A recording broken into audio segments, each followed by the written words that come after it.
अज्ञानांधकार विनाशक जीव ईश्वर ऐक्य ज्ञान प्रकाशक भवदुःख विनाशक मोक्ष प्रदायक भक्त उद्धारक ब्रह्मलीन सद्गुरु परमात्मा परम पवित्र चरण कमलों में कोटि कोटि वंदन। श्री परम पूज्य परम आदरणीय स्वामी भजनानंद सागर जी महाराज, उपस्थित धर्म परायण भाइयों, भक्तिमती माताओं, परम कृपाळु परमात्मानी महती अनुकंपाथी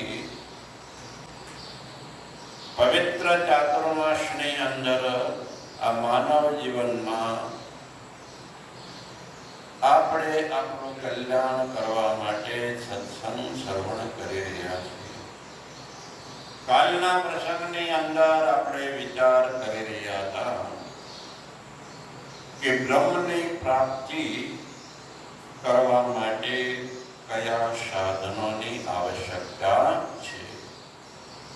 તો જગતગુરુ ભગવાન શંકરાચાર્યજીએ મણિરત્ન માળાની અંદર बतायो के है तबो ब्रह्म गतिस्ते छंति कि ब्रह्म ने प्राप्ति माटे कया कया साधनों जीवन में लाववा जोईए। तो भगवान एना उत्तर में सुंदर बात कहते, चार साधनों सत्संग तीर्थ दांडी विचार दोषा आ चार साधनों हो तो ब्रह्मनी प्राप्ति थाय, ब्रह्मनो अनुभव थाय, ब्रह्मानंद अनुभव में आवे। तो प्रथम साधन बतायु सत्संग। परमात्मा की कृपा हो त्यारे सत्संग प्राप्त थाय। अपने भजन में गाये छे, नाणो आपे काणो न आवे, प्रभु कृपा थी अवसर आवे, सत्संग साचो सुख देनार, सत्संग में आव नर नैनार, तमारो पूरण से अधिकार, सत्संग में आव नर नैनार। तो आओ सुंदर सत्संग आपने प्राप्त आ ये प्रथम साधन है। बीजू साधन दांडी, ये अपना जीवन में अंदर इंद्रियों छे, 5 ज्ञानेन्द्रिय, 5 कर्म इंद्रिय अने मन। आ बधी इंद्रियों निग्रह करवो। संसार में जाय छे त्यांथी पाछी वाळीने परमात्माना स्वरूप में लगावी आ बीजू साधन। काले विचार करो હવે ત્રીજું સાધન બતાવે છે વિચાર. કહે કે માનવ જન્મની વિશેષતા કઈ છે? કે ભગવાને બુદ્ધિ આપી અને એ બુદ્ધિ દ્વારા વિચાર કરવો એ વિશેષતા છે. વિચાર કરવાથી જ શાસ્ત્રો કહે છે મુક્તિ મળે છે. વિચારેણ હિ વિમુચ્યતે. આ જીવ જન્મ મરણના ચક્રથી વિચાર દ્વારા છૂટી શકે છે. બ્રહ્મની પ્રાપ્તિ વિચાર દ્વારા જ થાય છે. એટલે નિરંતર સત વિચાર કરો. વિચાર તો બધા કરતા હોય છે, પરંતુ સંસારના વૈભવોના, સંસારના સંબંધીઓના, માન પ્રતિષ્ઠાના ઇત્યાદિ વિચારો કરે છે. જે વિચાર કરવાથી આપણને બ્રહ્મની પ્રાપ્તિ થાય એ વિચાર રહી જાય છે. તો અહીંયા જગતગુરુ ભગવાન શંકરાચાર્યજી કહે છે તમે આત્મા પરમાત્માના સ્વરૂપનો વિચાર કરો. પરમાત્માનું સ્વરૂપ કેવું છે, શું છે, ક્યાં છે પરમાત્મા? આપણું સ્વરૂપ કેવું છે આત્માનું? શરીરનું સ્વરૂપ કેવું છે એ બધો તત્વ વિચાર કરો. તત્વ એટલે જેવું છે એવો વિચાર કરો. એટલે નિરંતર વિચાર કરો કે આ સૃષ્ટિના કર્તા બ્રહ્મ છે, અર્થાત બ્રહ્માથી સંપૂર્ણ જગત બને છે.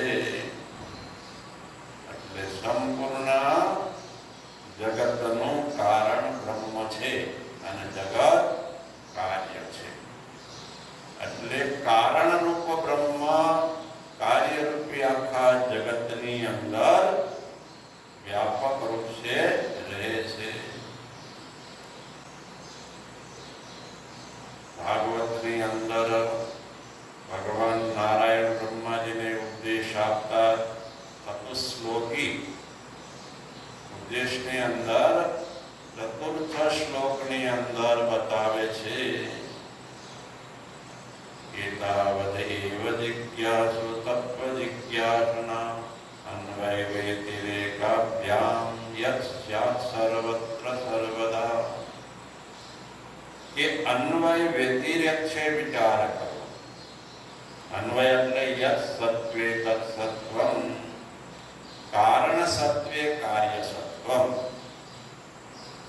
જેવી રીતે પાણી હોય તો બરફ રૂપે કાર્ય બને, પાણી ન હોય તો બરફ બને. લોટ સત્વે રોટલી સત્વમ કે નહીં? લોટ હોય તો બહેનો રોટલી બનાવી શકે ને. એટલે લોટ રૂપી કારણ રોટલી રૂપી કાર્યની અંદર છે. જેમ કપડા આપણે પહેર્યા છે તો કપડાની અંદર દોરા, દોરા કારણ અને કપડું. એટલે જેટલું કપડાની વિશાળતા હોય, નાનું મોટું, તો અંદર બધે દોરા જ હોય કે નહીં? સુવર્ણમાંથી, સોનામાંથી જેટલા આભૂષણ બન્યા હોય એ બધા આભૂષણમાં સોનું છે. સોનું કારણ અને આભૂષણ કાર્ય. એટલે સોને સત્વે આભૂષણ સત્વ. સોનું હોય તો આભૂષણ બને, દોરા હોય તો કપડું બને, પાણી હોય તો બરફ બને, લોટ હોય તો રોટલી બને. આ અન્વય. વ્યતિરેક યત અભાવે તત અભાવ. કારણનો અભાવ હોય તો કાર્યનો અભાવ. લોટ ન હોય તો રોટલી ન હોય, પાણી ન હોય તો બરફ ન હોય, સોનું ન હોય તો આભૂષણ ન હોય, દોરા ન હોય તો કપડું ન હોય, એમ બ્રહ્મ ન હોય તો જગત ન હોય. સમજાય છે ને? એટલે જગત છે તો એની અંદર બધે શું છે? બ્રહ્મ છે. એટલે વિચાર કરવાનો કે બ્રહ્મથી જે જે કાર્ય બન્યું છે એની અંદર શું છે? કારણ છે. બ્રહ્મ આખા વિશ્વનું કારણ છે, તો બ્રહ્મ સર્વની અંદર છે. એટલે કીધું ને, અખિલ બ્રહ્માંડમાં એક કુમારમાં છે ને, નથીનતા એટલે સદચિત આનંદ સર્વમાં કરી નયો પરતુ સર્વમ થવું ઇદમ બ્રહ્મ. જે કે આ બધું બ્રહ્મ સ્વરૂપ છે. કેમ કે બ્રહ્માથી ઉત્પન્ન છે. સર્વમ વાસુદેવ. વાસુદેવથી પરમાત્મા કારણ છે ને આ સર્વ કાર્ય છે. તો બધા કાર્યની અંદર કોણ? વાસુદેવ. સિયારામય શબ્દ ગાંધી બધા ભાગવત જલે વિષ્ણુ હરે વિષ્ણુ વિષ્ણુ પર્વત મસ્તકે જ્વાલામાલા હરે વિષ્ણુ સર્વમ વિષ્ણુ. તો શાસ્ત્રો સંતો બધા શું કહે છે? બધાની અંદર બ્રહ્મરૂપ કારણ છે. વિચાર કરો. એક દૃષ્ટાંત એકવાર અયોધ્યાની અંદર ભગવાન રામ સિંહાસન પર બિરાજમાન હતા. ત્યારે બધા અયોધ્યાવાસીઓ આવ્યા અને ભગવાનને કહેવા લાગ્યા કે હે પ્રભુ, આપ તો દયાળુ છો, બધાનું કલ્યાણ કરવા વાળા છો, ઉદ્ધાર કરવા વાળા છો, સંસાર સાગર તારવા વાળા છો, એટલે અમને ઉપદેશ આપો, અમારું કલ્યાણ. કોને કહ્યું? અયોધ્યાવાસી લોકોએ. તો ભગવાન રામ કહેવા લાગ્યા કે પ્રતિ દિવસ મારા જે દૂતો છે પ્રતિ રાત્રિએ ઉપદેશ આપે છે, એ તમે નથી શ્રવણ કરતા? રોજ રાત્રે 4 વાર મારા દૂતો આવી ઉપદેશ આપે છે.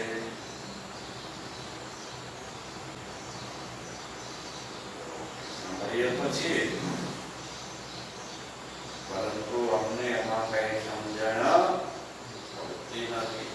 ભગવાન કે જો ગયા એ સો ગયા દિવસ, પણ આજથી તમે સાવધાન રહો અને જે મારા દૂતો તમને ઉપદેશ આપે છે એને એકાગ્ર મનથી સાંભળજો અને એની ઉપર વિચાર કરજો.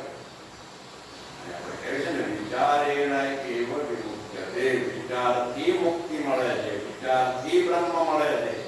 એટલે ભગવાન રામ કહે છે, રાત્રે મારા દૂતો જે તમને ઉપદેશ આપે એની ઉપર વિચાર કરજો. બીજું કંઈ કરવાનું નથી. કરવું શંકરાચાર્ય સાધન ત્રીજું બતાવે ને કે વિચારો સાધન છે બ્રહ્મની પ્રાપ્તિનું.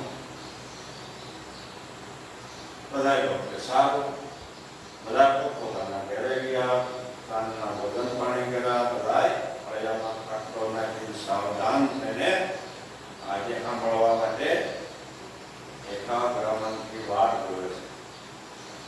ત્યાં તો પહેલો પદ કરો ભગવાનના ગીતો આવે છે.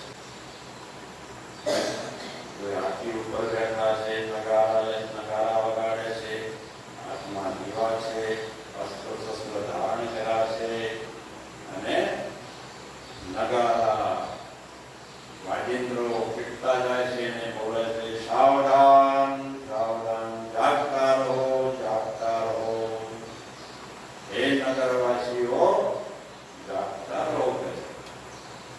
આ અયોધ્યા નગરી છે. અયોધ્યા નગરીના રાજા રામ છે. એ બહુત શક્તિશાળી.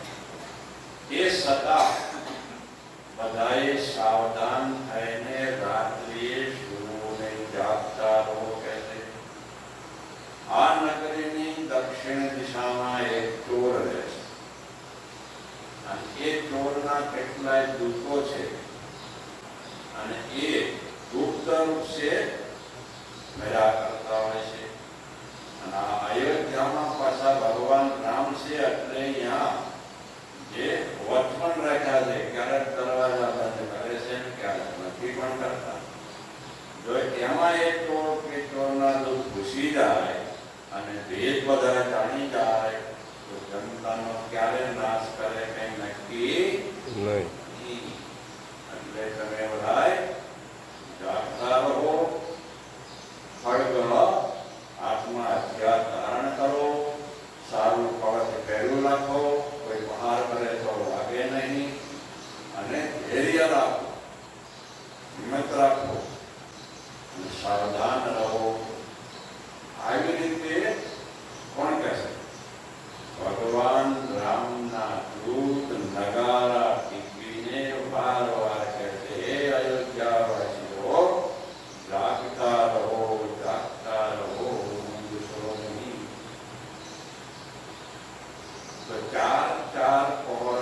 કે આનો મતલબ શું છે. ભગવાન રામે કીધું હતું ને, સાંભળ્યા પછી વિચાર કરજો.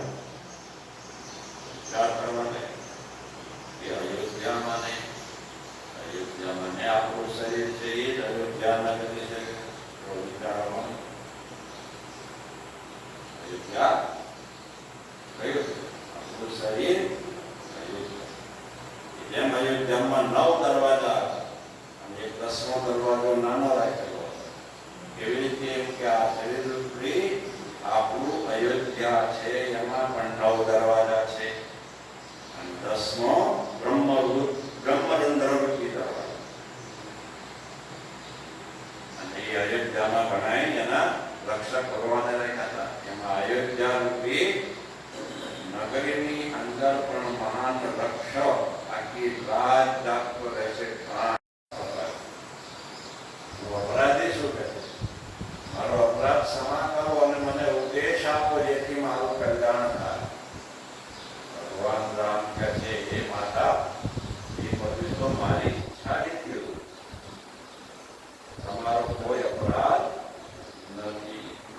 એટલે તમે એ બધું મનમાં જે છે કાઢી નાખો. મારી ઈચ્છા સિવાય કંઈ થતું નથી. હવે ઉપદેશની વાત તમે કરો છો તમારા કલ્યાણ માટે, તો લક્ષ્મણજી પણ કેવું હતા. લક્ષ્મણજીને કહે છે, માતાજીને આ ભેડ એટલે બકરાનું ટોળું છે એમાં લઈ જાઓ અને બકરા બોલે એ એમને સંભળાવો. અને માતા કઈ કહીને કહે, સાંભળ્યા પછી તમે વિચાર કરજો. કહે છે, ભગવાન સાંભળ્યા પછી વિચાર કરજો કે એ બધા ભેડ બકરા શું બોલી ગયા. લક્ષ્મણજી લઈ ગયા માતા કહે છે, ત્યાં ગયા બોલતા બધા બકરા કે મેં એવું બોલે બકરા છે. કઈ કઈ અરે સાંભળ્યું અડગો વૈરાગ્ય અડગની ધાર અને સદાચાર રૂપી કવચ અને ધૈર્ય રૂપી ભગવાનની ભક્તિ કરો તો તમને કોઈ ચોર કાળ કઈ કરી શકશે નહીં. એટલું જ નહીં, પછી વિચાર કરતા કરતા એમને એમ થયું કે આ શરીર રૂપી અયોધ્યા એ અમારું સ્વરૂપ નથી, પરંતુ જે આત્મા છે એ અમારું સ્વરૂપ છે. અને તો અજર અમર છીએ. અમારું આત્માનું કલ્યાણ છે, શરીર તો નાશવાન છે. એટલે એ બધા નગરવાસી વિચાર કરતા કરતા દ્રઢ થયું કે જે બ્રહ્મ છે, જે રામ છે, જે આત્મા છે એ તો અજર અમર છે. એ બધાનો આત્મા કેવો છે? બ્રહ્મ સ્વરૂપ છે અને એ અમને પ્રાપ્ત જ છે. પ્રાપ્તસ્ય પ્રાપ્તિ મોક્ષ, કે જે પ્રાપ્ત થયેલો આત્મા છે અને બ્રહ્મરૂપ જાણવો એ જ મોક્ષ છે, એ જ બ્રહ્મની પ્રાપ્તિ છે. આવો એટલે બધાને વિચાર આવ્યો.